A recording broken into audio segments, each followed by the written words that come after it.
here we go.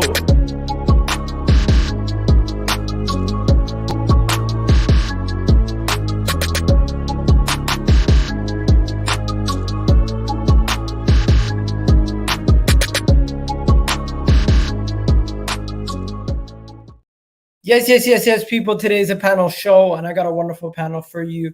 Devo and my other guy, the Australian guy, are running late, but we already have Sam in the building and Gully in the building. We're going to be talking about everything Arsenal, ladies and gentlemen. But before we get any further, do me a favor, hit that like button, hit that subscribe button, and of course, if you want to submit a super chat and member comments will always get priority, of course. Big up to everyone watching. This is back-to-back streams, of course, so you guys are being spoiled today. But there is, I was expecting the Kai Havertz news to drop by now, but it seems like it's going to be happening tomorrow, most likely. If you guys don't know, a picture has just leaked of Kai Havertz in the Arsenal kit, and he seems very happy. I'm not gonna lie, in comparison to how he usually looks when he's at Chelsea. Have you seen the pictures, guys? Yes. Have you seen it, Sam? I think it's still muted, you know. Yeah, I'm mute. Yeah. I thought the whole Havertz saga wasn't real. Thought I was dreaming, but turns out it's serious. It looks real, innit? It doesn't look edited or anything. I saw it on Twitter a few minutes before I came on here. I just can't believe it, man. I can't believe it. I genuinely thought the whole Havertz saga was just his. Now, as soon as Fabrizio said we're in for him and he's happy to join us, I knew it was gone. I know it was gonna happen. Nah, it's Ornstein for me. He was like, yeah. He's serious. Personal terms agreed. And I was just like, he must have been sold by something. Arteta must have said, look, if you come here, I'm going to play you in a position that suits you the most. Because the whole time at Chelsea, he was playing what? False nine. He played a 9. He played a 10. Nobody working knows. out for him. Nobody knows who he was playing. But yeah. It definitely looks real, ladies and gentlemen. This is pretty much done. It's gonna happen, and at this moment in time, we're waiting for the rest of the panel. But before they come, there's a couple questions. So maybe I'll ask you guys which question you guys want to tackle first. There's a question about Kai Havertz, where he's gonna play. There's a question about Jurrien Timber, Thomas Partey, will he be sold? And then the other one is Balogun and Lavia. So you guys want to start with Balogun? Because I think that's where me and you, Gully, had the little dispute on Twitter. I personally think 35 million is what's being reported right now for Balogun. If you're not aware, that's what's being reported that they might be willing to sell him for. And there's some reports that they might be even willing to sell him for more than that, maybe 50 million. But of course, the lowest might be around 35 million minimum. I personally think that is a reasonable amount. And I think if we can get 35 million for Balogun, I would sell. I think the player is a good player. He has potential, but and getting add-ons or buy-on clause or sell-on clause would be key. But at this moment in time, he's not going to move the needle for us. And I think if we were to cash in now when we can, it would benefit us, because I don't think he's going to get any more hype if he stays at Arsenal for any longer. I think if he stays at Arsenal, his value will just depreciate, because he's not going to play as much as he would be if he was starting week in, week out like he was in France. No, I understand what you're saying. And I agree with you on most parts about the fact that his value might decrease if he stays longer and we don't sell him on now. But for me, I think you've already seen the striker market. It's trash at the moment. There's not that many world-class strikers in the world. You can probably count on one hand how many world-class strikers there are in terms of, or even going to hit that level in the future. But for me, we don't even have a number 9 that can start for us, that can actually just be a goal scorer, a poacher in front of goal. I don't think Eddie Nketiah is that. I think he misses too many chances for me. Balogun, from what I've seen the previous season now that just happened, what he's done in Ligue 1 at the age of 20, for a team that is quiet, they don't create that many chances, I'm not going to lie to you. And he's bagged a lot of goals. He's close to being top goal scorer in the league. That for a team that doesn't even create that many chances or even compete for the league or wherever it might be. So for me, I think letting him go would be a mistake, just because of the fact that there isn't good enough strikers out there that we can even go after. So having someone that can guarantee you goals, and he's shown it. Eddie Nketiah hasn't shown it.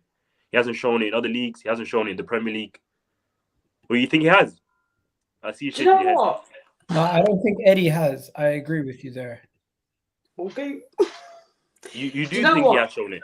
Do you know what, guys? Eddie Nketiah, he had come into a position, where obviously Jesus was injured, and he came in and did what he had to do, and he did it. Like, I feel like people, I understand that Nketiah is not exactly your typical starting striker. He's not a number 9 that you need as and when. He's not a Haaland type striker. He's not a poacher, as you said. But in the times that we needed him, he was there. He has given us the goals that have actually led us to win a game. People forget that. And I understand that obviously now we're in a position where Balogun wants to be a starting striker. I don't want him to go either. We haven't even given Balogun a chance in this team that we have now to prove himself. And I think he deserves it, because Jesus is not an out-and-out number 9. We need a number 9. We need a striker. That's what we need. All it is at the moment is he's very good on the left. He's great in link-up play. But when we need him in a position to create the goals, he's missing big chances. Whereas Balogun, I feel like he could be that guy that bags those chances. But the problem is we don't have room for him because we have too many attackers. I would say selling Nketiah, if I'm not going to lie to you. I personally would sell both. This is what I was trying to say to you online. I would sell both of them. But if I had to keep one of them, at this moment in time, I think there's more sellers. There's more buyers for Balogun. And I might sell Balogun ahead of Eddie just because there's options to sell him, where I don't think we're going to have as many options for Eddie Nketiah, and we might not be able to garner as much income. And I'm just looking at the possibility of moving players on so we can clear the deck for next summer when we can actually buy a big name striker. I'm looking at Victor Osimhen in the future. Hopefully we can bring him in next summer when we don't have too many holes in our squad. Like, I know you think this is crazy to be planning this far ahead, but that's where I'm thinking. I'm thinking a couple steps ahead. I'm like, yo, we get rid of Balogun now. We potentially could even get rid of Eddie, clear the decks. Kai Havertz has come in. You have Trossard, Jesus, and Kai Havertz, who can rotate in that front position. None of them are clinical, but we also have wingers who can score a lot of goals. And then next summer, we can bring in a proper striker. To be fair, we have proved that we can spread all our goals across our attackers. That's great. But when it comes to chances that are missed when they're at crucial moments, who is the person that's going to bag? Out of Jesus and Nketiah and Balogun, I think Balogun is the answer. Jesus, you're right. I agree with you. You know what I mean? Jesus, I get that he is obviously our number 9 right now, but let's really be real. He can be benched. He can be. I agree with you. I don't think he's a goal scorer. We need a goal scorer in this team. Like, exactly. I get the wingers are good goal scorers, but they're not going to be hitting 25 goals in all competitions each. This is it. And we need someone to accommodate that at the moment. And Jesus is not that guy. And I think Balogun should even give it another year and make your step to being in the lineup. Do that, because at least that means that if it doesn't work out, he can go next summer. But that means that if he's proved that he can score 20 plus goals, it's either he stays or we can sell him for more than 35 mil. Because I don't think 35 mil is worth it for him. I think we need more. But there would be initial, that would be the fee now, but later on you could sell it, you could get more. Yeah, but that still means that he starts another year. He has to stay. I don't think even if he stays, I don't think he's going to be started. It's going to take him a long time to get into the team. I don't think he's ready to be playing week in, week out ahead of any of the players we have. But then again, we're playing 4 competitions next season. You can't forget that. Bro, he doesn't want to be a bit part player. He is currently has a momentum where he's starting week in, week out for a lesser team. I think he might want to do that again. And I've seen Ben Jacobs and some of these other reporters saying, watch out for Crystal Palace, watch out for teams in Germany, teams in Italy, some teams in the Premier League. There's a lot of teams that are after him. And a lot of people do have money for players if they believe that that player is going to be a long-term solution. So Balogun could be a long-term solution for Crystal Palace. Only thing is, if we sell him, add a buyback clause. I don't think buyback clause, sell-on clause. I don't think he's ever going to be to the level where we're going to be so desperate for him to come in as our future striker. But you never know. Because the thing is, though, if we sell him to another Prem team, it's going to be long. If we sell him to Palace, it's going to be so long. And if he proves himself at Palace, especially in that team, you've got Eze, you've got Lissier, like they could work out to be serious. But then, okay, so what does that fee have to be for you to say 100% sell? 50 mil plus. That's what some people were saying, reporting today. But I don't believe anyone in world football is going to pay 50 million. I don't think anyone's going to pay that as well. 52 million for his age, and he's only proven 1 year. Exactly. That's why he needs to shut up and stay. That's why he needs to shut up and stay at Arsenal. I think that's the best option for him in terms of going to Crystal Palace and all these other places. I think the long-term plan at Arsenal is 10 times better than what any other team could offer you. He can be a starter for Crystal Palace, but really and truly, what is he going to achieve there? Exactly. I don't think any player going into football just wants to go and be a goal scorer unless you're Harry Kane. But they want to win trophies, and Arsenal can give him that. Exactly. Putting a sell-on clause means you won't get money for him. No, I'm saying in a sell-on clause, a percentage of their future sale of that club. So if he goes to a club, you put a sell-on clause. For example, you know the Argentina. Dortmund did it with Look at what Chelsea's transfer for Fernandes. They got a club record transfer fee for the sell-on clause. That Argentinian team, they made like 25 mil off Chelsea's transfer. That's the kind of money I want to make off this guy. If he ends up becoming £100 million player and we have a sell-on clause, I'd rather have that than have a situation where we can buy him back. Because guess what? We're gonna have to pay a lot of money for a player we already had in-house. And I think that's what I'm saying. Just give him the option, like 1 more year, prove yourself in the squad, because he's really young. How many goals did he get in League On again? Was it 21? Most times when you have a buyback clause, you don't tend to trigger it. When have you seen someone trigger a buyback clause? It's very low chances of it. Very low chances of it. Like Romeo Lavia's quality, but Man City's not going to buy him back for 40 million. They could. They could next year, but not this year, obviously. That's why Southampton want to get rid of him. I think if he was good enough, he would already be playing in the team. He had an opportunity to start last season, didn't take it. He was playing in the Championship, couldn't score more than 3 goals. Harsh, I think. Very harsh. He went to the French league where the whole team was built around him to utilize all his skill sets. His XG was the worst in the league and one of the worst in Europe. But he still scored 20 goals with penalties. All strikers do that though. All strikers who score high volume goals, they always have big chances missed. Most big chances missed. Does he have more big chances missed than Jesus? Can I ask you that? You know what? This is a better question than what I said earlier. When was the last time we made a sale of a player for hand cash? Yeah, that we haven't done. Arsenal don't do good business. We really don't do good business. When's the last time we sold a player over 40 mil? Over 40 mil. Iwobi? I think Iwobi was the last one. It wasn't even Iwobi, guys. It was Chamberlain. He's the most. He's the guy that we've had. You know who the record before that was? Overmars to Barcelona. Are we okay? But yeah, what were you saying, Gully? Before I change the topic. No, I was just saying, has he got more big chances missed than Jesus? That's what I was going to ask. Because yes, he does.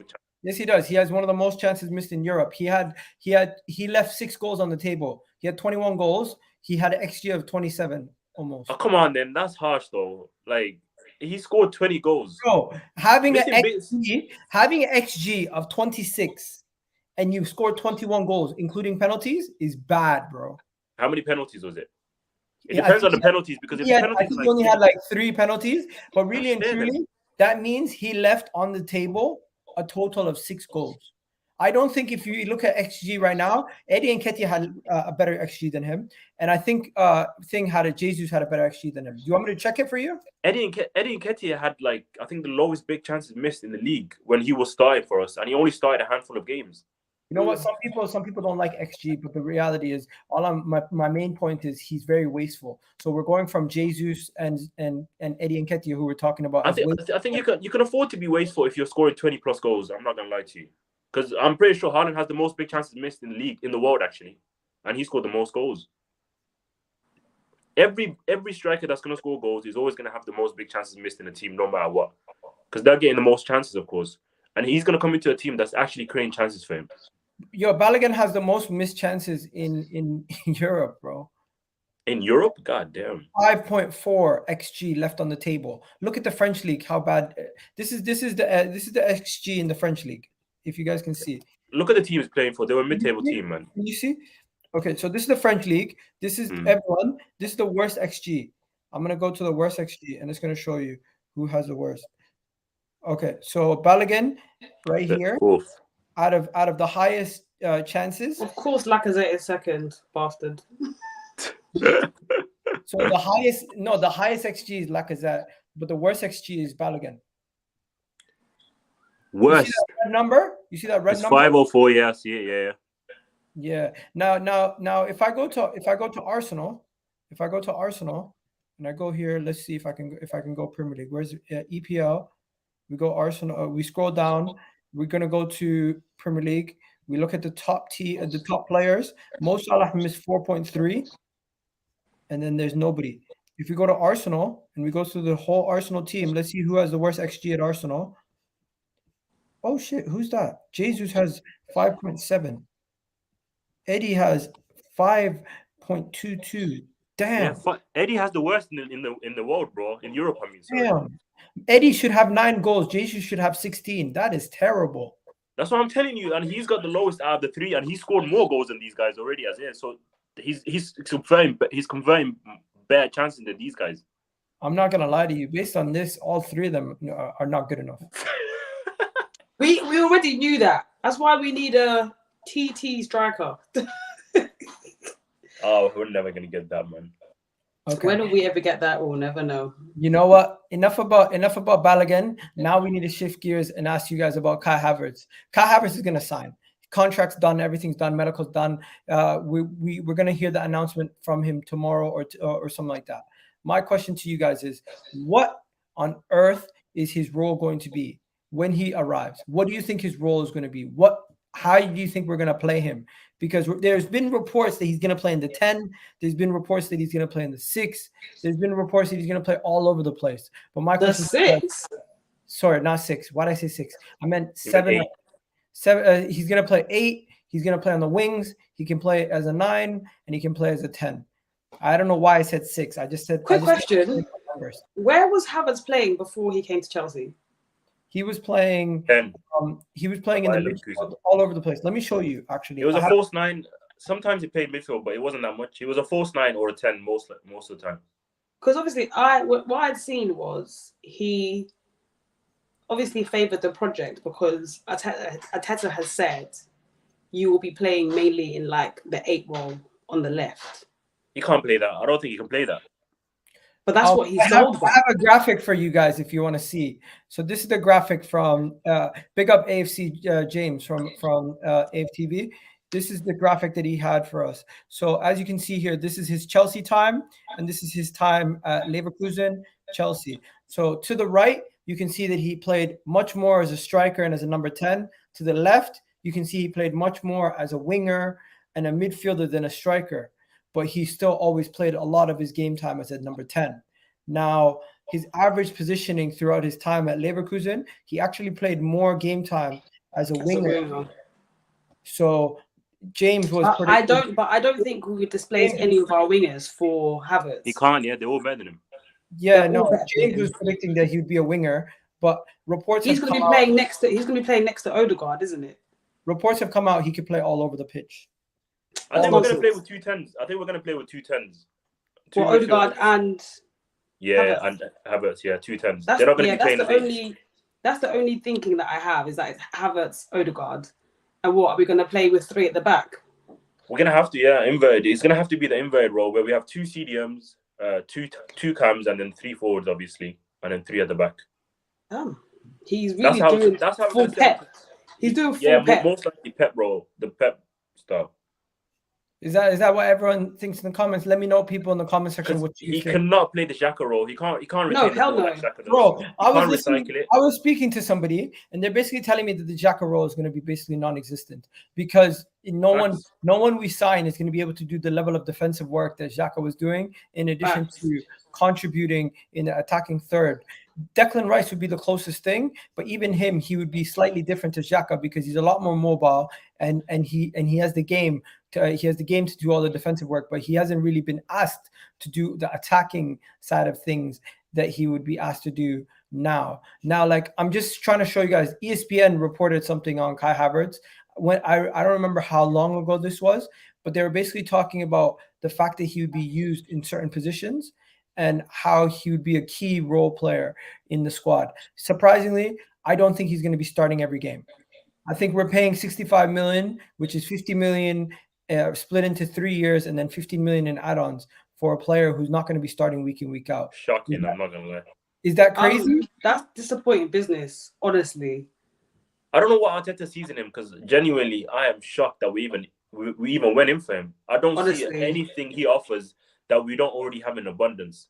I don't think he's great at one attribute. If you're not great at one attribute, you should not be bought for more than 50 million, in my opinion. But what I would say is... do you think that it's more about how the breakdown of the contract is? Because it's not 65 million up front. What it is 17 million for 3 years, and then add-ons is dependent on if we win the league and stuff. And let's be honest, if we win the league, he's been worth it.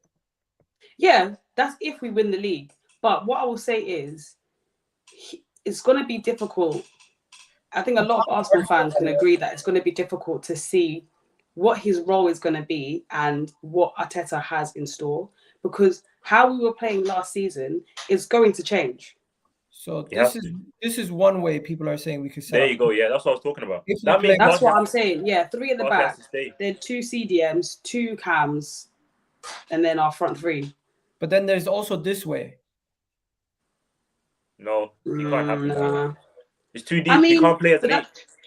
It's techie though, because it means that Rice is gonna have to do a lot of work. He can't play as a role as a sole 6 as well. He needs another midfielder close to him. He can't play City played with Rodri and Bernardo Silva and Kevin De Bruyne. But look at who they are. Levels. But John Stones, you can't forget Kevin De Bruyne and Bernardo Silva have less defensive ability than Havertz and because of who? Because of what? Because of John Stones. No one else. It's not because of the fact that they have another midfielder next to him. John Stones drops in. Unless the timber guy that comes in is able to do the same job as Stones, which I don't think anybody is able to do. But it said that Timber was playing more of a centre back at Ajax. But they said that he also is able to drop into a CDM role. So who knows? I just don't see it, man. I don't like you compared it to the Rodri thing. It just doesn't work like that because of Stones, mainly because of Stones. The way the system is so good because of John Stones and the way you can drop into midfield and literally be so comfortable on the ball and control the midfield alongside Rodri. Big news, ladies and gentlemen. Big news. 55 minutes ago, just reported that Timber is happening, ladies and gentlemen. It's almost done. I'm just going to switch this conversation. I feel like we kind of know where we are with this now. But big news, 55 minutes ago, I didn't even see this report. So we already knew this morning that the deal was agreed with the player. No terms. He'll be getting 120K a week. That's 90K base, 120K after add-ons. And Arsenal have agreed. Arsenal have made an improved bid of 41.5 million to Ajax. That is around 55. That's 45 million euros, which is what they were looking for in the region of 40 to 50 million euros. And Arsenal are positive that this will be a conclusion to the transfer for Timber. So, guys, it looks like this deal is another deal that's going to get done. And Timber is going to be an Arsenal player very, very soon, as reported right now by Samuel McBell. And good if business. I show you Kevin De Bruyne? Kevin De Bruyne is in my head. What the hell's going on? But this business, one more. I'm happy with. I'm cool with this. Havertz. Fabrizio Romano giving the seal approval, also saying that confident and optimistic that thing is. What happened to the days where they would say it's imminent or it's almost done? Now they just say confident. They use buzzer. All the wording is tiring. Advanced talks this, talks proposal this. I'm tired. Just tell me when it's done. But ladies and gentlemen, this is big news. The deal is almost done. This right here, some people have been saying him coming in makes Caicedo basically not needed at this moment. I agree, yeah. They're right. He can play that role that Caicedo does at Brighton right now, and I think that's the main reason we're bringing him. Still wanted Caicedo, though. Yeah, I don't think... Of course, I would have loved to have him, but it doesn't look like Arteta wants him. But even if we, obviously, after Havertz and Timber, I still think we have to go in for 2 midfielders regardless. That's if Partey leaves. That's if Partey leaves, and I think he will. The Saudi money is too good for him to turn down, I think. But right 40 now, 40 mil from Saudi, that's not good business. I'm happy we're doing business, ladies and gentlemen. Like, we have submitted 2 bids for Declan Rice, 3 bids for Kai Havertz, or was it 2 bids? I forget. We've submitted now 2 bids for this guy.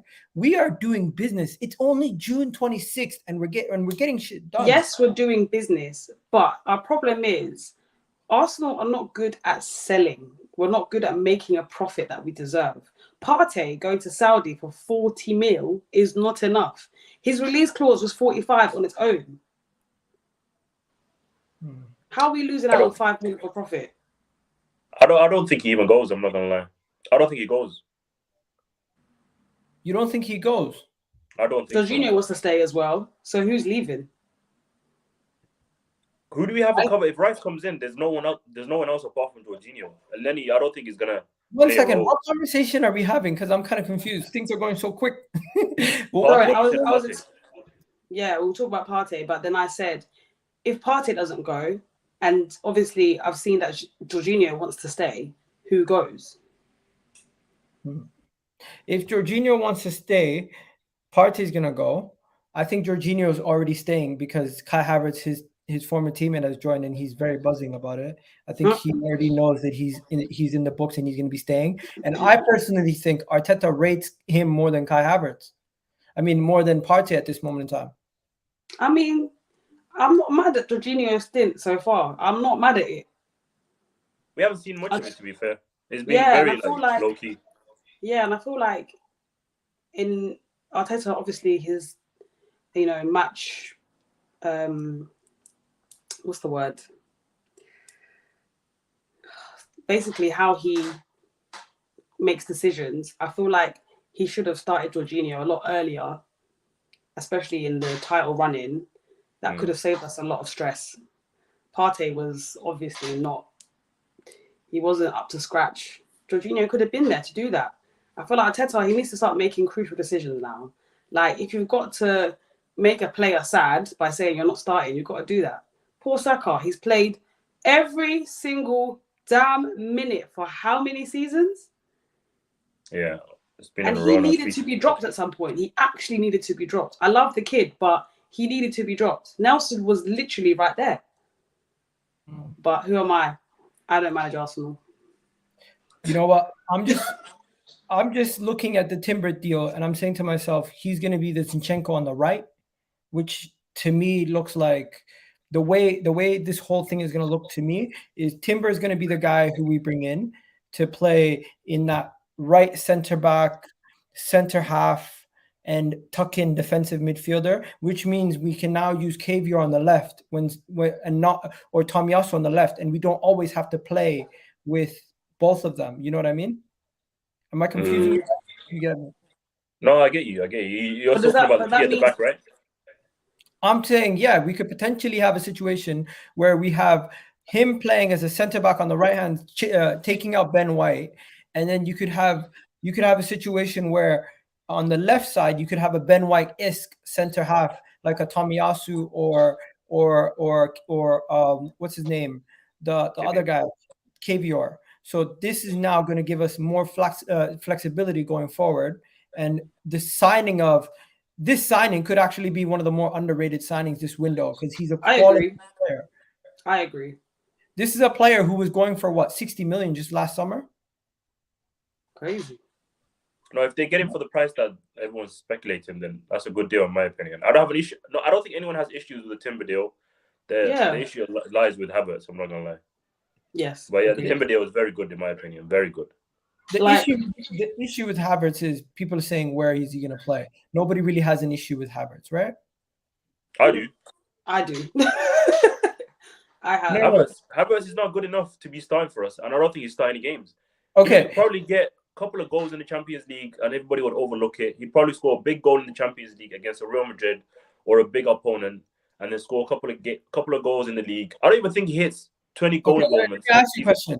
Havertz at Arsenal How many people are more dependent on goals before him? 3. How do you mean? How The many front 3. more? How many more? Because I feel like you guys want to just change the topic back to Havertz. Let's go back to Havertz then. No, you started it. No, you asked me. You asked us. Okay, so with this guy right here, how many more players are ahead of him in the pecking order as better players at the club? Everyone.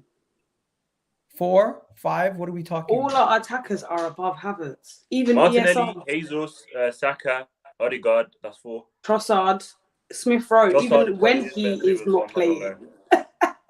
Smith Rowe is overtaking Havertz even when he's not playing.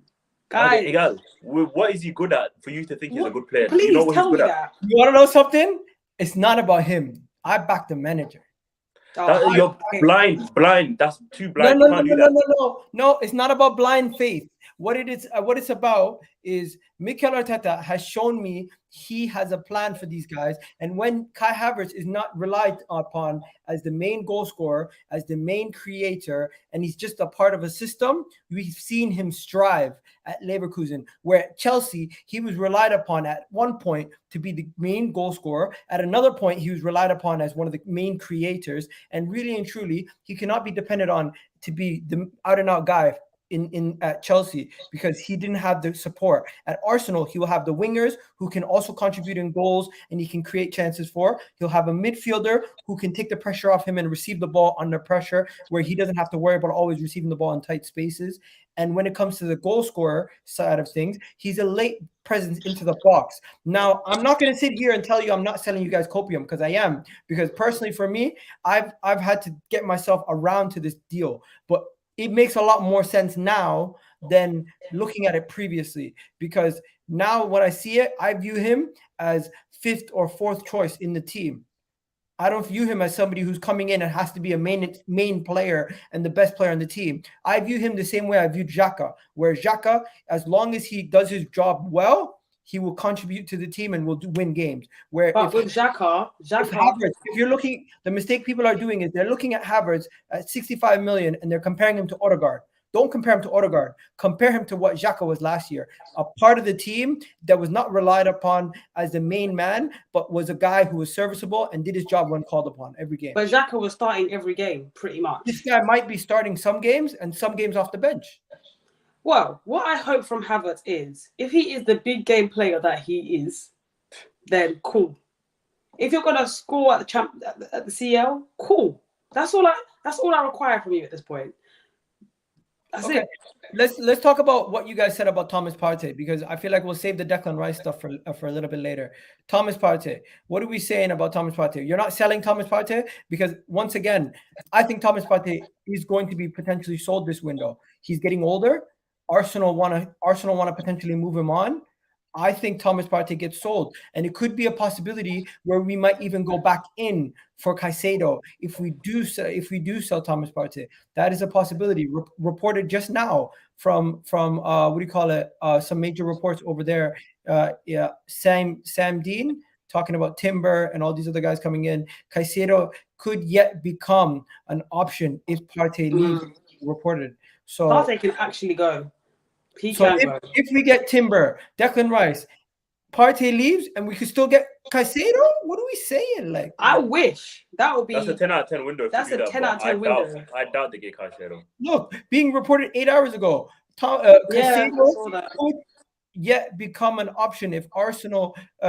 Thomas Partey leaves. I'm not going to lie. I don't think there's any concrete. If that is the case, we have gone into the realm of unthinkable. Arsenal doing all of it. Imagine. I think that would be lit. If that happens. That's why I can't imagine it. We've never done this. I don't think we're going to be able to get all the players that we wanted. But then why would they report all these reports? It's not one report, bro. It's speculation. They're just doing it. It's transfer. That's what I hear about the summer, man. Bro, look, there's just too many rumors. Credible sources. First, you got my man Sam talking about it. Then you got, who else is there? Don't tell me. No, but there is no denying that we were interested in him. This is not news. We already knew we were interested in him. But the reality is, I don't think we're going to go in for him like we were at the start of this transfer window, or in the January transfer window. I think if Stan is not cheap, we go. Yeah, he's too expensive for me, in my opinion. He's too expensive. I would not. Everyone is too expensive. Let's be realistic. People are saying 80 million plus. One thing at a time. One thing at a time. Let's go back to Thomas Partey. Would you sell Thomas Partey? Yes, I would. I think Partey is not Partey. His role so far this season, like the season gone, he's evidently showed what he can do for this team. But I feel like we still need legs. We need a reliable player. We need obviously a less injury-prone player, because the type of role that Partey plays is obviously very key to how we play from the back, lead up. We need a player that's able to read the game so well. And I think that if we have players that are still in that development stage and Arteta can really brew them up, it'll be great. Change the question to will you sell to do you think Arsenal will sell? I think they will sell if he wants to go. I said I don't think Arsenal sell, but I would still sell him, in my opinion. Yeah, I think they'll sell if he says that, you know what, I'll go. There's too many. If like you said, we're actually interested in Caicedo, then he has to go. But I don't think we're actually good. Arsenal wouldn't let this many players go if they didn't know there were going to be replacements coming in. Timber, I don't think he's a replacement for anyone that's leaving. He's coming in as an addition. Cedric. He wasn't really here last season, was he? I know, but that's my point. Like, if Cedric goes, then there's a reason why Timber's there.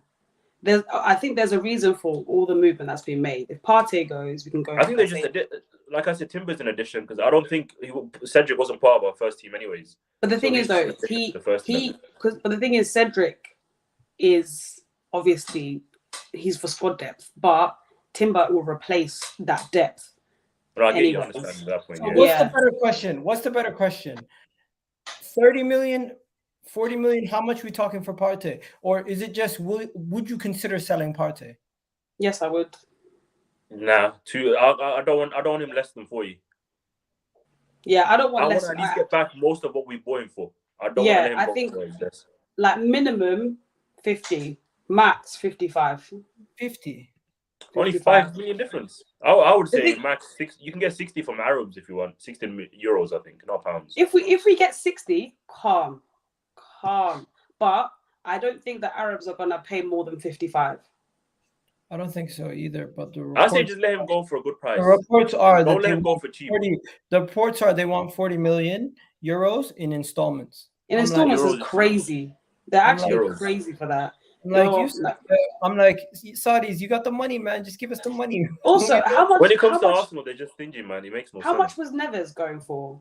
Yo, is the Kai Havertz photo real? Yes, the Kai Havertz photo is 100% real, and it came from my boy. He has some connections. I'm not gonna say how. Shark saying Arsenal's PR and Partey is gone. Yeah, the PR machine that's protected Partey is gone. Tom to know Zidane, thanks. You know what? I think you guys are still talking about Zidane to Arsenal as the manager. What's going on? Like, what? I have faith in Arteta at this point. Okay, so quick question. Once again, just before we go to the next topic, you guys both said no to selling Thomas Partey. No, I want to sell him. Okay. No, we both said we want to sell him, but whether Arsenal would sell him or not, I said I don't think they sell him. I think she said they would sell him. If Caicedo is coming in, you're selling him. 100%. Well, that's no question. 110%. If Declan Rice and Lavia are coming in, you're still selling him. Yes. Yeah. I do. Even though the experience, like, in fact, take El Neni. Sorry, I interrupted. Sorry. Go ahead. Sorry, go ahead. I'll say take El Neni with you, take Holding with you, take Cedric with you. Who else is just running up our money machine? Who else? Take all of them, eh? Okay. Take all the rubbish and bring me Caicedo and Lavia and Rice right now. Okay, we got a problem though. We got a problem though. Lavia, this is the issue. There's a big problem with Lavia. Let me explain to you guys and to everyone who doesn't know. Lavia is linked to 3 clubs: Chelsea, Arsenal, and Liverpool. Now, there's 3 different circumstances with all 3 different clubs. Now, I'm going to break them down for you guys, what those 3 circumstances are. With Chelsea, he's spoken to them before, and Chelsea are willing to pay the money right away. With Arsenal, he's agreed personal terms, and we've spoken to his agent. We have a relationship with his agent. And with Liverpool have a direct relationship with Liverpool with Saints, as they have bought Van Dijk and a bunch of players from them in the past, and they have a good connection between the two clubs. So each club has a connection with Lavia. Now, Arsenal's relationship is the best, as we have a direct agreement already. Neither of the other clubs have that. But Liverpool today have started conversations with Romeo Lavia's representatives and Southampton to see what they can get done. Chelsea have yet to speak to them since the beginning of the summer, as they were linked to him previously. Now, are you guys concerned that Romeo Lavia could end up at Liverpool, Arsenal, Chelsea? And if Arsenal did pay the money, 50 million, Liverpool walk away. But the only thing is Chelsea could then overbid us. That's the only other issue we would have. The only problem is getting into a bidding war with Chelsea is already, we've seen what happened. And it's not even about how much we bid, it's about how the deal is constructed. That's the problem that we had with Mudryk. Even though the personal terms were agreed, even though we were going to pay the fee that they wanted, it's how is it going to be paid? That's all clubs care about. How are you going to pay me? Are you going to pay me upfront, everything? Or are you going to give me installments? Because what is this? So this deal, if we have not put an offer in yet, we're just playing games. So where will he end up in your opinion? Liverpool, Chelsea, or Arsenal? Boy, it depends. If we put an offer down, he comes to us. If we don't, and Chelsea say we're all in, he goes to Chelsea. I don't think he'll go Liverpool. I think he only goes to Chelsea if they've already gotten the Caicedo deal done and they can't find any other midfielders around world football. But I think he goes to Chelsea if the Caicedo deal doesn't happen. I don't think he goes to Liverpool though. I think I don't think he goes to Liverpool. I think Liverpool are busy with Kone and Kevin Turam. They're not too serious about Lavia. You never know about them though. They just randomly pop up and get their players done without. Honestly, the McAllister deal was even so random. Like what? They already had it agreed apparently after the World Cup. They already agreed everything. Question: who says selling Partey is not just balancing the books, another cost-cutting experiment? No, it's also because the player is 30 years old and he's going to leave on a free next season, and we're not giving him a new contract. That is a factor that people are forgetting. So technically speaking, we should really sell him the season anyway. Yeah, Liverpool won't get him, says Ben. And then he has to stay. And then he only has 6 months left in his contract anyway. Has to stay. No, he doesn't. Give him a 1-year contract. Listen, and then he's a religious figure at the club. Let him be. I know, but I'm sorry. Can we be a serious footballing club? Like, can we be a serious footballing club? Yeah, we are. We're more. They let him go and play sure. They only gave him a year contract because of the injury he had. Anyways, let me just ask Gully. Same question applies. Do you think Romeo Lavia will end up at Liverpool, Chelsea, or Arsenal? I think he stays another year. I don't think he leaves yet. Oh, yeah, that's a good spin. I don't know. I just don't think. I think Chelsea are going all in for Caicedo. If they get him, I don't think they're gonna go for Lavia. And even if they don't get Caicedo, I think they're gonna go for another big figure. I don't think they're gonna go for these mid-table players that everyone talks about. They try to go big, man. They go all out for their players. And as for Arsenal, I don't think he was our first or second option, in my opinion. So getting our first option is good for us. And if we get our first option, I don't think we go for him. I think we try and get another midfielder for less of a price tag. And for Liverpool, I don't know. I don't think he goes there, man. They got other things to focus on. Yo, football Twitter is on to you, West Ham employee, my man. They are onto him so much. We quoted him word for word, and he went out and said, "You misquoted me." So let's see what he had to say. For anyone who doesn't know, ex-West Ham employee is the closest source to West Ham when it comes to transfer. Oh, this guy I've seen all over Twitter. As he used to work for West Ham. So let's see what he had to say. It's just the key thing will be installments. Now Manchester City could match it. They could even offer more if they want to get it, so that they have the preliminary. They have the only talk because obviously the power is with West Ham. West Ham can reject Arsenal's bid in favour of Manchester City's bid, and if they do that, and obviously Declan can't secure a move to Arsenal, but I think there is an acceptance from the board's point that Arsenal are likely to bid, and it's likely to be one that they will consider accepting. And if that happens, then I'd imagine that will be what happens with the deal. But as I said, Declan's open to both clubs. He hasn't given. So this is the reason why this whole issue started, was because ex-West Ham employee tweeted out that the Arsenal fans are crazy. He's never dealt with anything like this because we're insane and we just misquote him 24/7. And then this is where he said it. So he's like, I've never dealt with anything like this in my 12 years. Thank God we've never been linked to any one of their players before. And the reason why he was saying this is because someone directly quoted him and he responded with, that is not the quote. That is not true. And let me show you guys what the quote was. This was the direct quote, what we just said. Expectations from the West Ham board that Arsenal bid would get accepted for Declan Rice. He said that word for word. What did he respond with? This is a misquote. How can you misquote that when you tweeted it? Bitter, isn't it? You got a voice recording of it. I don't know how you can misquote it. Literally, someone just paid someone just paid for his Patreon just to get him on Twitter. Hilarious. All these journalists are waffling. You know what? They might be. I honestly think this Declan Rice saga is not over yet. I feel like it's going to go on for a bit longer because West Ham are going to do the utmost to get the most money from him. Whether it's City or whether it's Arsenal, it's just a better deal. Because he's open to both teams. Last year we had a year ago we had the Vlahovic saga, which I considered the Cell saga.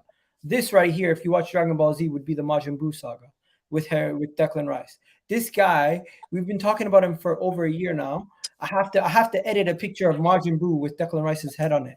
That's what I have to do at this point because this is going on for so long. I don't think it's going to end until West Ham sees no other option but Arsenal, because West Ham are holding up the deal, not Arsenal. We have done everything we need to do. They keep snitching. Every time something Arsenal says to them, they immediately go to the media, brief everybody on what we've said. When Man City do something, immediately they brief everyone. West Ham have a vested interest to be transparent with the media. Arsenal and Man City don't. So we are trying to keep everything hush-hush. They're opening and speaking about all our business. So we cannot actually get anything done without them talking about it in a different light. So if we would have said we're going to give you 100 million upfront from the beginning, I genuinely believe they would have still held it up and they would have tried to get more. True. That's why negotiations happen. And that's fair enough. But I think the issue is we've been chasing Declan for how long? We've been chasing this guy for so long. And obviously, first bid, cool, not accepted. Second bid, it's like, come on, let's think about this. Because the more that we leave this option going, the more clubs are going to be like, do you know what? They're messing around. Let's just jump in. And City have the option to just get whoever they want. They've got the je ne sais quoi. They've got the manager. They've got the money. What's stopping them from getting Declan? You know what's stopping them at this moment in time from getting Declan? We're talking about Man City, right? Yeah. What's stopping them is the relationship Declan Rice has with his family, and he wants to stay in London. He just had a new child. He doesn't want to move. He doesn't want to change scenery. He wants to stay. And then Arsenal better pick up their boots and pay. At this point now, it's the game of, if we make this bid, it's got to be accepted. I don't know why we're struggling to sign players in our best season we've had in years. We're Champions League football.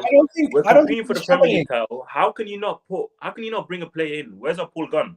Bro, we're not struggling. It's actually the opposite. Declan Rice prefers Arsenal over Man City.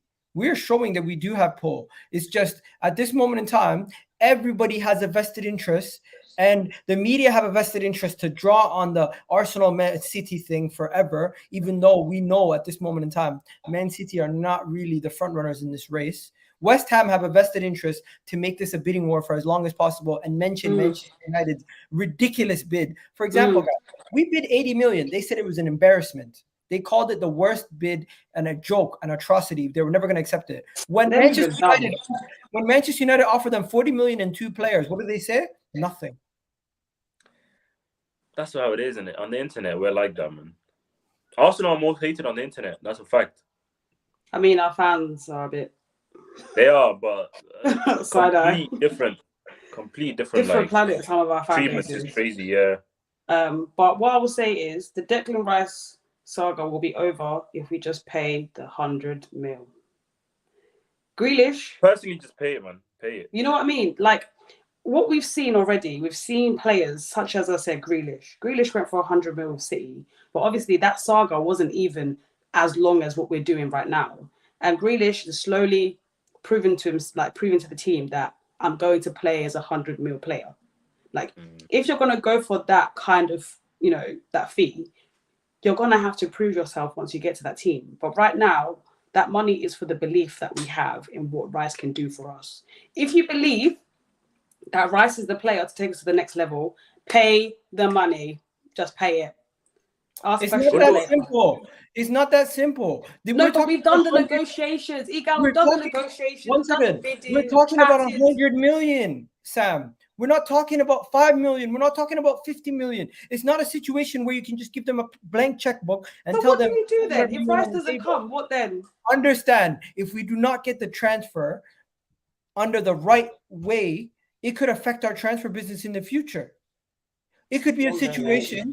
It could be a situation where West Ham ask for us to pay them all the money in 2 years, and then come next year, we don't have money to go and get the big boy striker we want because we're still obligated to give West Ham another 50 million. That's how it goes. That's actually how it goes. That's not how it goes. West Ham are asking us to do something ridiculous that has not been done before. This is an unnormal. That's how football's going to be running now. The money is going to be crazy regardless. No, but Enzo Fernandez just went for 120 million, split over 7-year installments. West Ham wants 100 million up front. They want 50 million every 2 years. That's doable. They want 50 million next year and this year. That means Arsenal have to pay off the full transfer fee of the player before he even done 2 years at the club. That's how it goes. That's not how it goes. That's not normal. But look at what football is now. Look at the fees. Usually, you pay a player's contract and the club their former the wages the fee that they ask for throughout the process of the payment. Unless it's Neymar, where it's 100% release clause up front, you don't tend to pay 100 million like that. Even Jack Grealish it was 100 million. They said it was a release clause, but Man City agreed to pay a certain amount. They didn't pay the whole 100 million. But the problem is, I don't think West Ham no club's going to be paying 100 million up front anyways. 90 million up front. They know it doesn't work like that. Exactly. They're just trying to riddle their way out of getting the most money they can for him. But I understand that. But when a player this is ridiculous is worth that amount of money, get him no matter what. Even if they lower it down to 3 or 4 years, whatever it might be, considering that the contract might be 5 years, get it done as soon as possible because Gundogan just left Man City. They need a player in that. No, that's not the issue. It's not like Man City just went, oh, Gundogan left. We need a midfielder. Let's go get Declan Rice. There's a big reason they did that. Come on, they didn't Declan Rice last week. They wanted Declan Rice for the longest time, but guess what? Man City. Why? They got Calvin and Rodri. The only reason now they want him is because Gundogan's left. They need a replacement. Bro, I think they just signed Kovacic. Like they signed Kovacic. I know, but still, he's not going to be an exact replacement for Gundogan. The media are making it seem like it's as simple as that. Man City are a well-run club. They don't just say, "Oh, one player left. Let's go sign this player now for 100 million." No, they do their due diligence. They've been speaking about Declan Rice in their board probably for a year. So you think they want another CDM just like Calvin Phillips and Rodri in their team? That makes no sense. I personally don't think Man City are as strong on Declan Rice as we are, or else they would have already had more. No, I agree. I agree. But what West Ham are doing is try to influence the decision making that Arsenal have. It's all in our hands right now. If we don't pattern up, it's going to be long. Yo, you're getting called out, Sam. They're calling you a FIFA merchant. Bye. Football manager. Listen, not even. I don't think any club just goes and says, "What's your price? We'll pay the full amount right now." Because but we all know that. We all know that. But the issue is Arsenal right now, bro. They need to prove themselves in the market. Prove yourself and get the star player that you've been wanting for like 6 months in a row. Thank you. You can't go out there and go into a bidding war for a player that you wanted specifically for 6 months. That shows you're not actually serious to go out there and get the players that you want firsthand. Thank you. City are offering to pay more upfront than we personally, I'm okay with the third bid coming in. I understand this is not going to be something that's straightforward and simple as a lot of people think it is. And I'm not even saying you guys think it's going to be straightforward and simple. There was always going to be a level of negotiating that Arsenal's going to do. We're always going to undersell a transfer. Do you not understand? This is how our club works. It's almost like going to your family member or your spouse and being ashamed that they do something that they do every day. Yeah, honestly, I would not be shocked if they're going off for the same thing again. I couldn't believe when the first bid they made. Bro, once again, the media didn't tell you the full story. The first bid they made was the bid that they asked them to pay in January. Oh, they agreed already. In January, they basically told them, if you pay 80 million, we'll give it to you. Yeah, in the summer. And look what happened. He won the Conference League. He won this trophy. It changed everything. And then at that point, it's like now they want 100 million. And the manager of the club is speaking about 150 million. And then the people in the media are speaking about Declan Rice being one of the best players in world football, and he should go to Man City. Now, I'm going to tell you guys this. There are reasons, legitimate reasons in why he should go to Arsenal. Development reasons, the fact that he'll actually play in his proper position, the fact that he could help lead this team to another level. And he'll get playing time, for real. He will stay as an impactful piece to the club. Also, he'll be staying in London. He'll be close to his family. He just had a new child. He moved into a new home. He doesn't have to reroute his whole family life. Now, I love the baby being an influence. Going into footballing reasons, he's spoken to the manager. He's friends with some of the players that already are at the club, and the familiarity with Arsenal. We know he already has a position that's ready made for him to come in and just strive. I'm not gonna lie. If I was him, Arsenal is the only option. Like, I get that City have a pool, serious like trophy pool. I get it, but what are you going to be doing at City that Rodri isn't doing? That Calvin Phillips probably has been trying to get off the bench to do. I'm actually happy that this saga with City has happened, because it proves if we win this race and we actually get Rice, it proves City are not that like dangerous in terms of the market. If they can't get a player when they just want to treble like they have now, of course, it might not be the first choice. Of course, they might not need him as much as we need him. But if a player is gonna be swayed towards Arsenal in a season where Man City have won a treble, then for me that's a big statement for the future, man. We can attract some big names. I think the only reason why that is because City are an established team. Pep has 2 30 starting 11s. Yeah. He's gonna probably have to fight to even get into the second starting 11. So where am I playing? What is my role when I get there? Guaranteed trophies, though, man, is a big thing, you know. It's true. It's guaranteed trophies. I would be over the moon if a team that won the treble literally a month ago came in. I hear it. But for me, if I was a serious player, and in my head, I wanna think that I'm gonna be the type of player to get my team to a trophy. That's what my mentality would be like. Of course, City's guaranteed trophies. Calm. I can sit on bench, come on for a quick 10 minutes. That's fine. But let's really think about this. I want to be the impact. Let me be the impact. Let me show you can why definitely do that also. You're right. Yeah. You can definitely but I'm not gonna lie. Next season, we have to get a trophy, 1 or 2. I just want somebody who's watching this show right now to do me a favor. Edit a photo of Majin Buu. Not the chubby Majin Buu, the skinny Majin Buu with Declan Rice's head on it. That would be great. Anyway, I just wanted, because last year I edited a photo of Vlahovic in a cell when we were trying to get him. I think it was a year ago or something like that. But yeah, I don't have time for that right now. But when it comes to this, Declan Rice, let's be honest, guys. You think he's going to drag on for the whole summer? Until a bid is accepted. I don't think it'll be the whole summer. This is going to go into July. It will be sorted before preseason. Yeah. I think it will be done mid-July, end of July. Preseason starts in 2 weeks, so hopefully it'll be done before then anyways. If it's done by mid-July, he comes in preseason. I'm good. But I originally wasn't even sold on Rice. I wanted Caicedo more than Rice. If I'm being honest. I think everyone was. Everyone's more attracted to the idea of Caicedo because for me, he can fill a lot more positions than Rice. He can do a lot more positions. But if Rice can be the exact position that Arteta needs, then I like Rice though. I think he'd be good for us.